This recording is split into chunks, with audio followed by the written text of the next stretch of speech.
environment. And why do we do so? Because we want to conserve the environment for the future generation. अब उन्हें भी तो पता चले कि प्योर environment का जो blissness होती है वो क्या चीज होती है. Correct. So have you ever thought of कि अगर हमारी environment, हमारा पर्यावरण बोल सकता तो वो क्या कहता?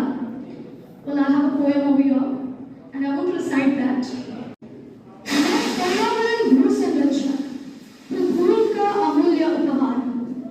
मैं पर्यावरण भू संरक्षक पृथ्वी का अमूल्य उपहार, इस पर्वत सागर मिट्टी में सांसें लेता सारा संसार. समझा समझा हैरान हुआ, न तुम समझे न हम हारे.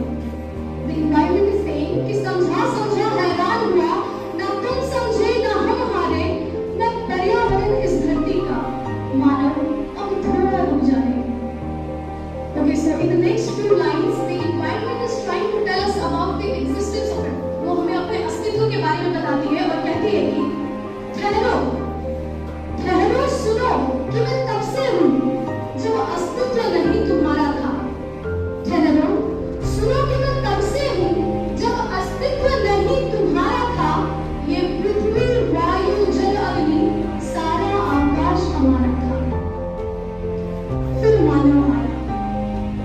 मानव आया, पृथ्वी आई, धरती पर अस्तित्व की खुद उसने गहरी खाई. धीरे धीरे सबल हुआ जब स्वामी बनकर मानव बोला, धीरे धीरे